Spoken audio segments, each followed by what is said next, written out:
Everyone, आप सबका एक बार फिर से स्वागत है मेरे यूट्यूब चैनल में। आई होप आप सब लोग बहुत अच्छे होंगे और स्वस्थ होंगे। तो आज की इस रिएक्शन वीडियो में हम बात करने वाले हैं दो ब्लॉगर्स के बारे में। तो पहले हम बात करेंगे अंकिता नौटियाल जी के बारे में और दूसरा हम बात करेंगे आलोक राणा यानी कि प्रियंका योगी तिवारी जी के भाई के बारे में। तो सबसे पहले बात करेंगे अंकिता नौटियाल के बारे में। और अभी आपने देखा होगा कि परसों ही अंकिता का एक Q&A ब्लॉग आया था, जहाँ पर को अंकिता ने ऑडियंस के कई सारे सवालों के जवाब दिए थे। और बहुत सारी ऑडियंस ऐसी थी जो अंकिता से ये जानना चाहती थी कि आखिर उनकी जो दादी हैं तो उनकी एज क्या है, क्योंकि उनकी जो दादी है ना वो काफ़ी यंग लगती हैं। तो इस वजह से लोगों का इंटरेस्ट था उनकी एज जानने का। तो भाई जो अंकिता थी उन्होंने ऑडियंस के इस सवाल को देना सही समझा और उन्होंने ये बताया कि उनकी दादी की एज क्या है। तो अंकिता का कहना था कि उनकी जो दादी है तो उनकी जो एज है वो 55 ईयर्स है। तो इसके बाद ना कई सारे सवाल खड़े हो गए। मतलब लोगों को ना आजकल ब्लॉगर्स जो दिखाते हैं वो अपनी लाइफ स्टाइल दिखाते हैं और अपना जो भी खान पान दिखाते हैं, अपने पहाड़ों की खूबसूरती दिखाते हैं। अब उससे ज़्यादा अब लोगों को जो इंटरेस्ट हो गया ना तो वो ब्लॉगर्स की एज जानने का हो गया और इसके साथ ही ब्लॉगर्स की फैमिली वालों की क्या एज है, अब ये जानने में अब लोगों का जो इंटरेस्ट है वो बढ़ चुका है। और मैं ऐसा इसलिए बोल रही हूँ ना क्योंकि जब अंकिता ने अपनी दादी की एज बताई तो उसके बाद बहुत सारे लोग ये कमेंट कर रहे थे कि भाई अगर आपकी दादी की एज 55 है तो भाई आपकी क्या एज है और आपके फादर की क्या एज है। और कई सारे लोग तो भाई हिसाब भी लगाने लग गए वहाँ पर को कि अगर दादी की एज 55 है तो जो उनके पापा हैं अंकिता के तो उनकी एज होगी 35। और कई सारे लोग ये बोल रहे हैं कि भाई जो अंकिता है उसकी एज है 13 साल। मतलब इस तरह के लोग कमेंट कर रहे थे। अब मतलब लोगों की इतनी जिज्ञासा हो गई है ना अंकिता और उसकी फैमिली वालों की एज जानने की कि वो लोग इतना अपना दिमाग लगा रहे हैं। भाई कैलकुलेशन में इतने व्यस्त हो गए थे वो लोग जो कमेंट कर रहे थे। तो वो लोग ना अब मतलब गैस भी करने लग गए कि अंकिता की एज क्या हो सकती है। और इसके बाद ना अंकिता को बहुत हर्ट हुआ और उसको बुरा लगा और उसने ऑडियंस से जो उम्मीद लगाई थी ना कि भाई ऑडियंस उनके Q&A वाले ब्लॉग से संतुष्ट हो जाएगी और लोगों को काफ़ी अच्छा लगेगा उनका जो उन्होंने ऑडियंस के सवालों के जवाब दिए, लेकिन हुआ इसका उल्टा ही।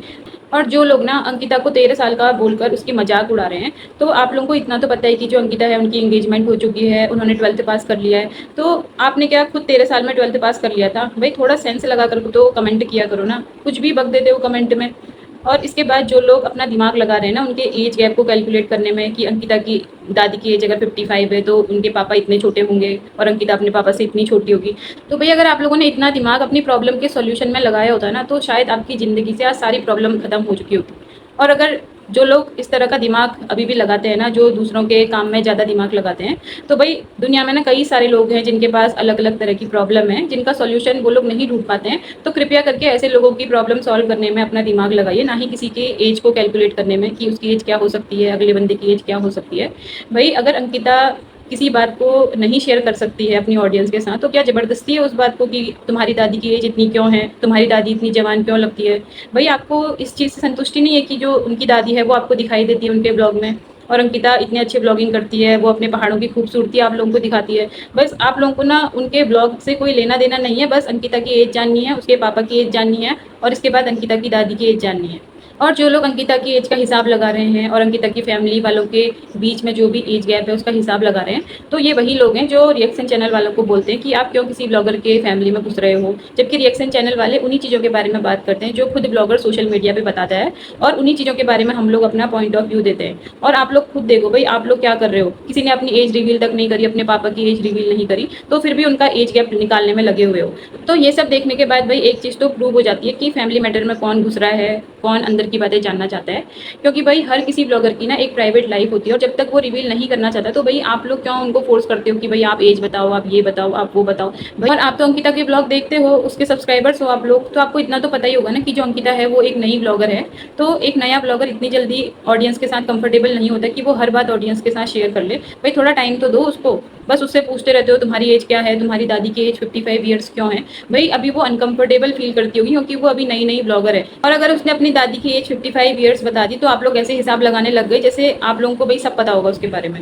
भाई थोड़ा सा टाइम दो उसको, क्या पता उनके फैमिली में ऐसी क्या चीज़ है जो वो आपसे बाद में शेयर करे।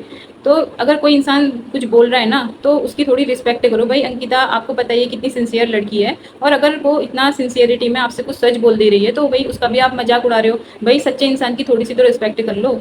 तो ना आजकल दुनिया में ऐसे लोग बहुत ज़्यादा हो गए हैं जो किसी बंदे से सच जानकर भी उसका मजाक उड़ाते हैं। जिस तरह अंकिता ने सब कुछ रियल अपने ऑडियंस के सामने बता दिया, तो उसके बाद भी जो लोग हैं ना वो तरह तरह से मजाक उड़ा रहे हैं। तो भाई ऐसा मत करो। अगले बंदे की फैमिली मैटर में क्या पता क्या बात है कि वो आपको अभी शेयर नहीं करना चाहते हैं, तो थोड़ी सी तो रिस्पेक्ट कर लो ना। जो इस तरह से आप एज का मजाक उड़ा रहे हो तो इतना सोचो कि भाई अगले बंदे को कितना हर्ट होगा। और अब हम बात करेंगे आलोक राणा जी यानी कि प्रियंका योगी तिवारी जी के भाई के बारे में। तो जैसे कि आपने देखा है कि जो आलोक राणा भाई हैं, तो उनका भी जो होम स्टे है ना वो बनकर कंप्लीट हो चुका है। अब वहाँ पर को कई सारे गेस्ट भी आते हैं, क्योंकि उनका जो होम स्टे है वो एक बहुत खूबसूरत जगह पर है, जहाँ से चौखंबा पर्वत के दर्शन होते हैं। और उन्होंने अपने होम स्टे का नाम भी चौखंबा पर्वत के नाम पर ही रख रखा है।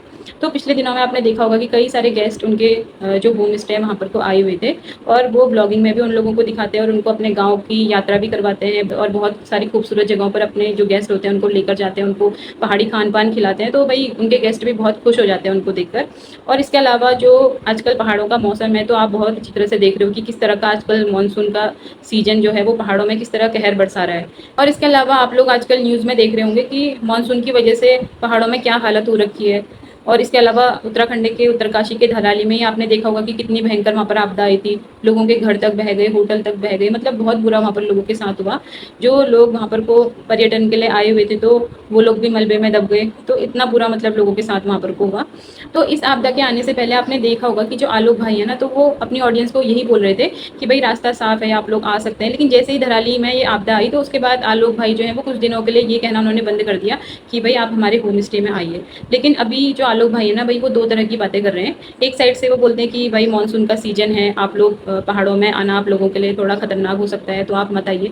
और वहीं दूसरी साइड से अगर आप आलोक भाई के ब्लॉग को कंटिन्यू देखोगे ना, तो बीच में वो इस तरह की बातें करते हैं। भाई वो डायरेक्ट तो नहीं बोल रहे कि अपनी ऑडियंस को कि आप आओ हमारे होम स्टे में विजिट करो, लेकिन इनडायरेक्टली अपनी ऑडियंस को क्या बोलते हैं कि मानसून के सीजन में पहाड़ों की जो खूबसूरती होती है वो बहुत अच्छी लगती है, मुझे तो मानसून का सीजन ही पसंद है। और यहाँ की खूबसूरती का आपको तभी पता चलेगा जब आप यहाँ आकर मानसून के सीजन में पहाड़ों को देखोगे। तो भाई इस तरह की बातें करने का तो यही मतलब है ना कि जो आलोक भाई है उनसे बिना बोले रहा भी नहीं जाता, और उनसे ट्रोलिंग का दर्द भी नहीं सहा जाता। क्योंकि अगर वो अपनी ऑडियंस को इस मौसम में डायरेक्टली बुलाएंगे अपने होम स्टे के लिए, तो वो ट्रोल तो होंगे ही, लोग तो यही बोलेंगे कि इनको ऑडियंस की चिंता नहीं है। और दूसरी साइड से वो इनडायरेक्टली बोल रहे हैं कि भाई आप आइए हमारे वहाँ विजिट करिए। तो मैं ऑडियंस को यही बोलना चाहती हूँ कि थोड़ा रुक जाइए, क्योंकि जब इंसान ठीक रहेगा, स्वस्थ रहेगा, तभी वो जगह जगह पे जा सकता है, तभी वो इंजॉय भी कर सकता है पहाड़ों की खूबसूरती को। तो अगर आप लोग जाएंगे तो भाई 1 या 2 महीना रुक कर जाइए, क्योंकि इस सीजन में पहाड़ों में जाना आप देख रहे हो कि पहाड़ों की क्या सिचुएशन हो रखी है।